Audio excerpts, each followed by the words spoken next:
विद्यार्थी मित्रांनो, आपण 40 पर्यंतचे प्रश्न मागील व्हिडिओमध्ये घेतले होते. आता आपण त्यापुढील प्रश्न बघणार आहोत. तर 41 नंबरचा प्रश्न बघूया. मालवीय यांची राजकीय विचारसरणी कशी होती? तर मवाळ पद्धतीची मालवीय यांची राजकारणी विचारसरणी होती. त्यानंतर 42 नंबरचा प्रश्न, सत्याग्रह प्रतिज्ञापत्र कोणी तयार केलं? महात्मा गांधी यांनी. मागच्या व्हिडिओमध्ये आपण हा प्रश्न म्हणजे असा होता, की सत्याग्रह प्रतिज्ञापत्रावर कोणी सही केली? तर सत्याग्रह प्रतिज्ञापत्रावर ॲनी बेझंट यांनी सही केली होती व त्यानंतर त्यांनी रोलट ह्या कायद्याला विरोध केला होता. तर त्यामध्ये मी सांगितलं होतं की सत्याग्रह प्रतिज्ञापत्र महात्मा गांधी यांनी तयार केलं होतं. त्यानंतरचा 43 नंबरचा प्रश्न, ॲनी बेझंट यांचे मूळ देश कोणता? तर आयर्लंड. आयरिश आणि आयर्लंड. ॲनी बेझंट या मूळच्या आयरिश आहे आणि त्या आयर्लंड या देशाच्या आहे. रोलट सत्याग्रहाला उघड विरोध करणारा प्रमुख नेता कोण? बघा, ॲनी बेझंट. लिबरल नेत्यांनी काँग्रेस का सोडली? तर सत्याग्रह धोरणाशी त्यांची असहमती होती. यामुळे जे लिबरल नेते होते त्यांनी ती जी काँग्रेस हा जो पक्ष आहे तो सोडला. त्यानंतर त्यांनी ऑल इंडिया लिबरल फेडरेशन हा पक्ष स्थापन केला होता. बघा, ऑल इंडिया लिबरल फेडरेशन हा पक्ष त्यांनी स्थापन केला होता. आता हा जो ऑल इंडिया लिबरल फेडरेशन पक्ष याला जनाधार का मिळाला नाही? तर जनतेशी त्यांचा संपर्क नसल्यामुळे त्यांना जनाधार हा मिळाला नाही. त्यानंतरचा 47 नंबरचा प्रश्न, संस्थानिक वर्ग कोणत्या सत्तेचा आधारस्तंभ मानला जात होता? तर जो संस्थानिक वर्ग होता तो ब्रिटिश सत्तेचा हा आधारस्तंभ मानला जात होता. त्यानंतर गदर चळवळ कोणत्या प्रकारची चळवळ होती? तर क्रांतिकारी चळवळ होती. गदर ही जी चळवळ आहे ही क्रांतिकारी चळवळ होती. त्यानंतरचा 19 नंबरचा प्रश्न, रोलट कायद्याविरुद्ध प्रभावी जनआंदोलन कोणी उभारले? तर महात्मा गांधी यांनी रोलट कायद्याविरुद्ध प्रभावी जनआंदोलन हे उभारले होते. त्यानंतरचा 51 नंबरचा प्रश्न, सत्याग्रह पर्वाने भारतीय स्वातंत्र्य लढ्यात कोणत्या युगाची सुरुवात केली? तर गांधी युगाची सुरुवात ही सत्याग्रह पर्वाने भारतीय स्वातंत्र्य लढ्यात केली होती. त्यानंतरचा 52 नंबरचा प्रश्न, गांधीजींनी भारतात प्रथम यशस्वी सत्याग्रह कुठे केला? चंपारण येथे. खेडा सत्याग्रह कोणाशी संबंधित होता? तर शेतकरी वर्गाशी खेडा हा सत्याग्रह संबंधित होता. त्यानंतरचा प्रश्न, अहमदाबाद सत्याग्रह कोणाशी संबंधित होता? तर गिरणी कामगार. गांधीजींचे राजकीय गुरु कोण होते? गोपाळकृष्ण गोखले. गांधीजींना कोणत्या संस्थेचे सदस्यत्व नाकारण्यात आले? तर सर्वंट्स ऑफ इंडिया सोसायटी या संस्थेचे सदस्यत्व गांधीजींना हे नाकारण्यात आले होते. त्यानंतरचा 57 नंबरचा प्रश्न, रोलट कायद्याविरुद्ध गांधीजींनी कोणतं तंत्र वापरले? तर सत्याग्रह हे तंत्र गांधीजींनी रोलट कायद्याविरुद्ध वापरले होते. त्यानंतरचा 58 नंबरचा प्रश्न, रोलट विधेयकांवर धारदार टीका करणारे नेते कोण? तर लोकमान्य टिळक.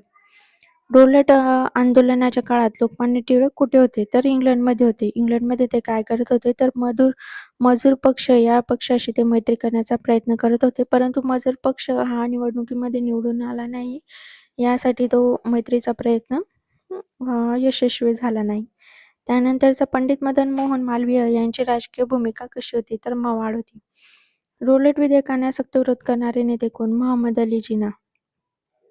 62 नंबरचा प्रश्न, होम रूल लीगच्या प्रमुख नेत्या कोण? तर ॲनी बेझंट. बघा, होम रूल लीगच्या प्रमुख नेत्या ॲनी बेझंट.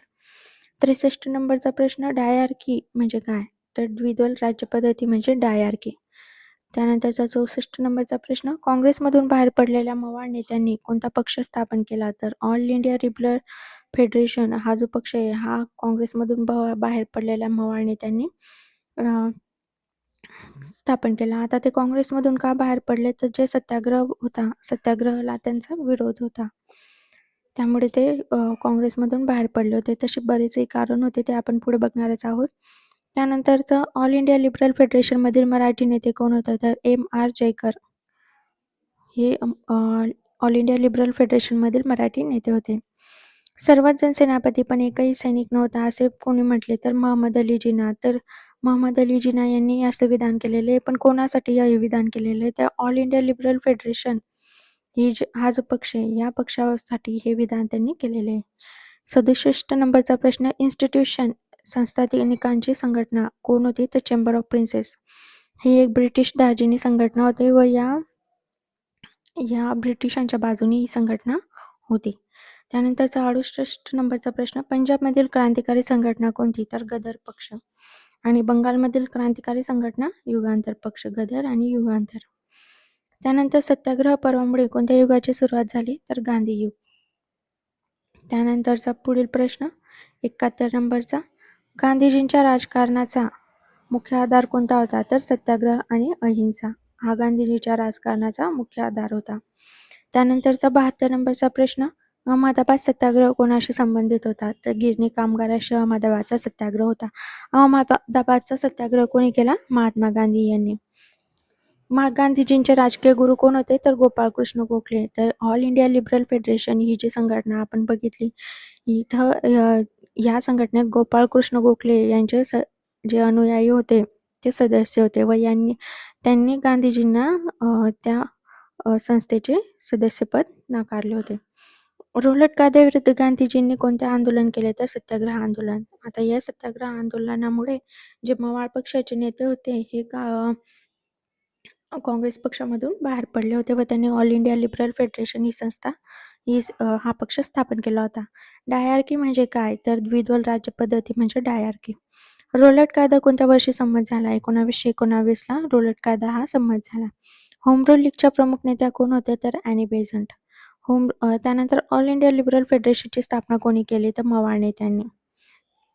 M.R. जयकर कोणत्या पक्षाशी संबंधित होते? ऑल इंडिया लिबरल फेडरेशन या पक्षाशी ते संबंधित होते व M.R. जयकर हे मराठी नेते होते.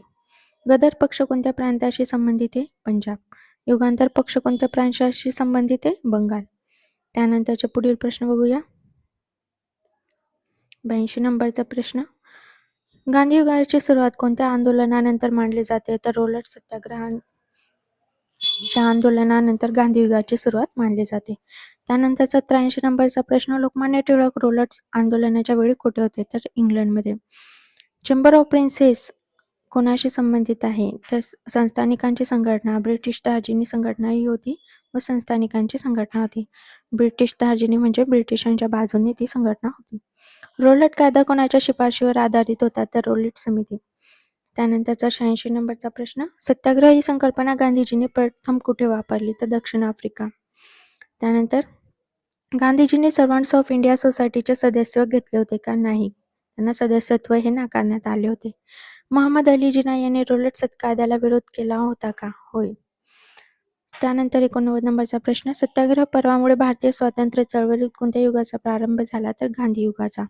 90 नंबरचा प्रश्न, गांधीजींचा भारतातील पहिला सत्याग्रह कोणता? तर चंपारण्य सत्याग्रह. कधी झाला तो? 1917ला. 1917ला गांधीजींचा भारतातील पहिला सत्याग्रह हा झाला होता. त्यानंतर 91 नंबरचा प्रश्न, चंपारण सत्याग्रह कोणत्या समस्येशी संबंधित होता? तर निळीच्या लागवडीशी संबंधित हा जो चंपारणचा सत्याग्रह होता हा होता.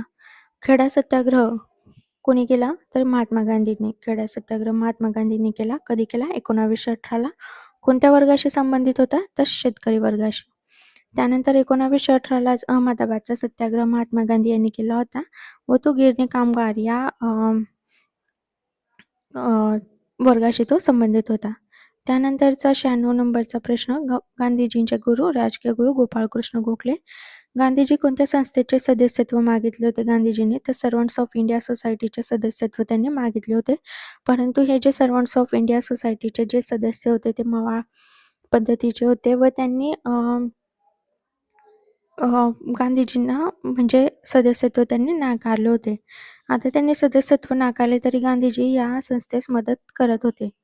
गांधीजींनी सदस्यत्व नाकारण्यात आलेल्या संस्थेचे नाव काय? तर सर्वंट्स ऑफ इंडिया सोसायटी हेच आहे. त्यानंतरचा 98 नंबरचा प्रश्न, 99 नंबरचा प्रश्न, रोलट कायदा कोणत्या वर्षी मंजूर झाला? तर 1919ला. त्यानंतर 100 नंबरचा प्रश्न, रोलट कायद्याविरुद्ध गांधीजींनी कोणते आंदोलन केले? तर सत्याग्रह आंदोलन केले. आता आपण 100 प्रश्न बघितलेले आहे. याच्यानंतरचे पुढील 50 प्रश्न आपण पुढच्या व्हिडिओमध्ये पाहूया. धन्यवाद.